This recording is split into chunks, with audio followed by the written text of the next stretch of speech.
नमस्कार मित्रांनो, तुमचं परत एकदा मनापासून स्वागत करतो या नवीन व्लॉगवर, ते पण खूप दिवसानंतर. सॉरी फॉर दॅट गाईज, मी खूप दिवसांसाठी ऑफलाईन होतो कारण की माझी स्कूल व एक्झाम चालू होत्या. बरं ते सगळं सोडा, तर आज आपण जाणार आहोत महाराष्ट्राची बीचची राणी म्हणून ओळखल्या जाणाऱ्या समुद्रकिनारी म्हणजेच तारकर्लीला. तर चला आता आपण जाऊया. तारकर्लीला पुण्याहून जाण्यासाठी आपण सातारा, कोल्हापूर व कणकवली हा मार्ग वापरू शकतो आणि दुसरा मार्ग आहे तो सातारा, मलकापूर, हामरत थ्रू. तुम्ही तारकर्लीला ट्रेन थ्रू येऊ शकतात. त्यासाठी तुम्हाला ट्रेनने कुडाळ येथे यावे लागेल, जे मालवण पासून 30 किलोमीटर लांब आहे व तेथून तुम्ही एसटी किंवा टॅक्सी पकडून येऊ शकतात. एसटी तुम्हाला 100 रुपये चार्ज करेल व टॅक्सीचे दर वेगळे असू शकतात. तर मालवणला तुम्ही पोहोचलात तर तेथून 6 किलोमीटर लांब तारकर्ली बीच आहे. तेथून तुम्ही टॅक्सीला 50 ते 100 रुपये देऊन तारकर्लीला येऊ शकता. तिसरा पर्याय आहे की तुम्ही मुंबई एअरपोर्टवरून सिंधुदुर्ग एअरपोर्टला येऊ शकतात आणि तेथून तारकर्ली फक्त 20 किलोमीटर लांब आहे. आम्ही तारकर्लीला कोल्हापूर मार्गे जाणार आहोत आणि आता आम्ही आहोत कोल्हापूरमध्ये. तर आम्ही अंबाबाईचे दर्शन घेणार आहोत. हे आहे देवी महालक्ष्मीचे मंदिर. 1634 साली चालुक्य राजा कर्णदेव याने हे मंदिर बांधले आहे. पुराणे, अनेक जैन ग्रंथ व सापडलेली अनेक कागदपत्रे यावरून अंबाबाई मंदिर हे खूप जुने आहे हे सिद्ध होते. हे मंदिर 52 शक्तिपीठांपैकी एक आणि महाराष्ट्रातील 3.5 शक्तिपीठांपैकी एक आहे. तारकर्ली हे पुण्यापासून 410 किलोमीटर लांब आहे व मुंबईपासून 450 किलोमीटर लांब आहे. आम्ही आता दर्शन करणार आहोत ज्योतिबा मंदिराचे. ज्योतिबा मंदिर हे महाराष्ट्र राज्यातील कोल्हापूर जिल्ह्यातील मंदिर आहे. ज्योतिबा या देवतेला ज्योतिर्लिंग, केदारलिंग, रवलनाथ, सौदागर अशा विविध नावांनीही उल्लेखतात. ज्योतिबा डोंगरावर 3 प्रमुख देवळे आहेत. ती ज्योतिबाच्या अवतार असलेल्या केदारलिंग, केदारेश्वर व रामलिंगाची आहेत. ज्योतिबा हे दैवत शिव व सूर्याचे रूप मानण्यात येते. कोल्हापूर सोडले की वाटेत आली राधानगरी वाईल्डलाईफ सँच्युरी आणि सुंदर विहंगम फोंडा घाट.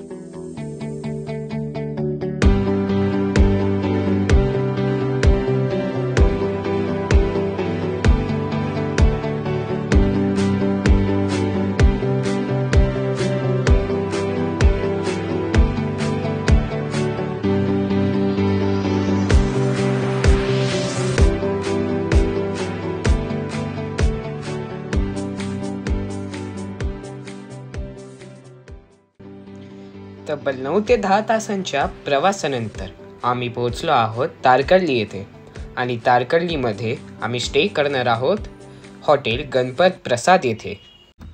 तारकर्लीमध्ये तुम्ही वॉटर स्पोर्ट्स ॲक्टिव्हिटी सुद्धा करू शकतात आणि MTDC तारकर्ली हे तुम्हाला काली रिव्हरच्या बॅकवॉटरमध्ये हाऊस बोटची राईड सुद्धा प्रोव्हाइड करते. तारकर्ली रिसॉर्ट गणपत प्रसाद येथे 2,500 पासून रूम्स उपलब्ध आहे. तुम्ही जर तारकर्लीला आलात तर मी तुम्हाला रेकमेंड करेल की तुम्ही येथे स्टे करा.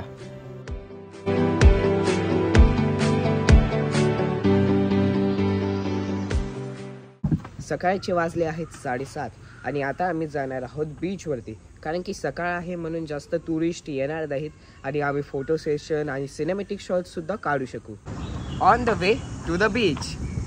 फायनली गाईज, आम्ही पोहोचलो आहोत तारकर्ली बीचवरती आणि जस्ट तुम्ही हा व्ह्यू पहा. सो ब्युटिफुल यार. चला आता आपण काही सिनेमॅटिक शॉट्स काढू आणि नंतर आपण इथे क्रिकेट खेळू आणि नंतर जस्ट स्विमिंग करू समुद्रामध्ये.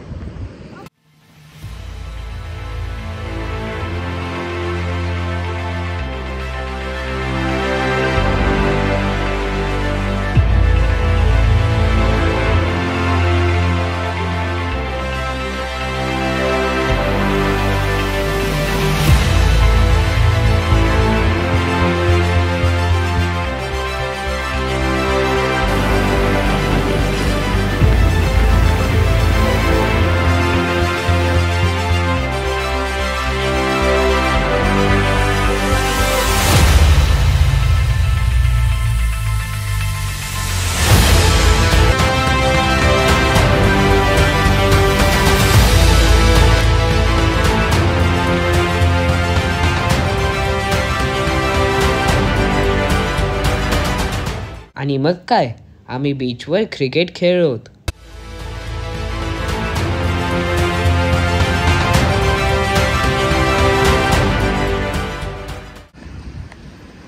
तारकर्ली फेमस आहे त्याच्या वॉटर स्पोर्ट्स ॲक्टिव्हिटीसाठी, आणि तारकर्लीमध्ये आल्यावर आम्ही ह्या ॲक्टिव्हिटीज मिस तर नाही करू शकत. तर म्हणजेच आम्ही करणार आहोत स्कुबा डायव्हिंग, पॅरासिलिंग आणि बनाना राईड आणि बरेच काही ॲक्टिव्हिटी. तर चला आता आपण ॲक्टिव्हिटीज एन्जॉय करूया. तारकर्लीमध्ये जर तुम्हाला वॉटर स्पोर्ट्स ॲक्टिव्हिटी करायच्या असतील तर त्यासाठी तुम्हाला ऑथराईज शॉप करून त्याचे पॅकेज बुक करावे लागेल, आणि त्याचे चार्जेस पर पर्सन 700 ते 1000 रुपये आहे. तर मालवणमध्ये आम्ही करणार आहोत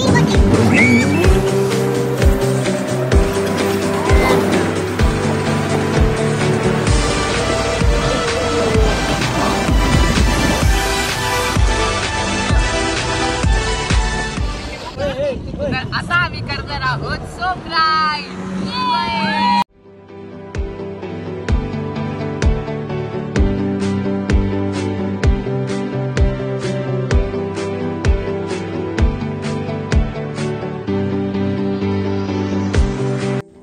आणि मग आम्ही पोहण्यासाठी खोल समुद्रात गेलो.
वॉटर स्पोर्ट्स ॲक्टिव्हिटी एन्जॉय केल्यानंतर आम्ही रूमवर परतलो आणि संध्याकाळी 5 वाजता निघालो देवबागकडे.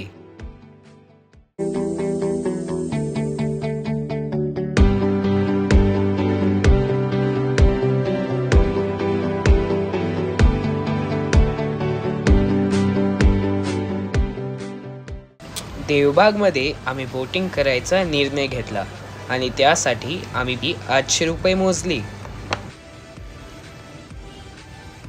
मग काय, आम्ही बोटमध्ये बसलो आणि पहिले पाहायला निघालो सुनामी आयलंड, जे भरतीमुळे आम्ही पाहू नाही शकलो. थोडासा किंचित भाग आम्हाला त्याचा दिसला, पण मी ते कॅमेरामध्ये कॅप्चर नाही करू शकलो.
हे आहे समुद्रावर तरंगणारे स्पोर्ट क्लब.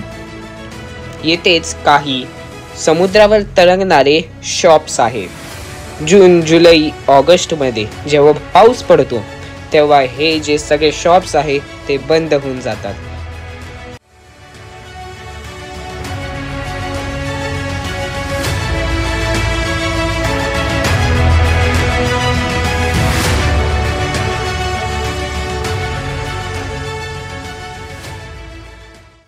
हे आहे संगम पॉइंट, जिथे कार्ली नदी समुद्राला मिळते.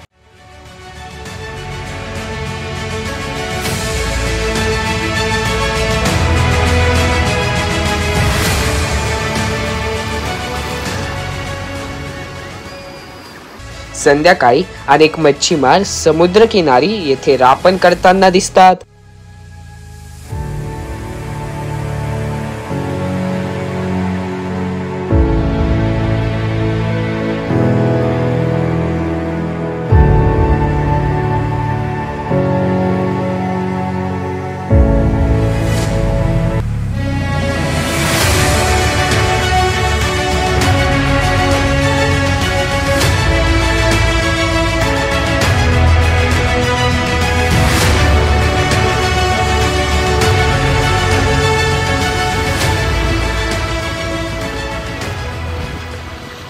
तर अशा प्रकारे आजचा आमचा दिवस संपला. आणि हा जर व्हिडिओ तुम्हाला आवडला असेल तर या व्हिडिओला लाईक करा, शेअर करा, कमेंट करा आणि चॅनलला सबस्क्राईब करायचं विसरू नका. तर भेटूयात अशाच पुढच्या व्लॉगमध्ये. आत्तासाठी बाय बाय.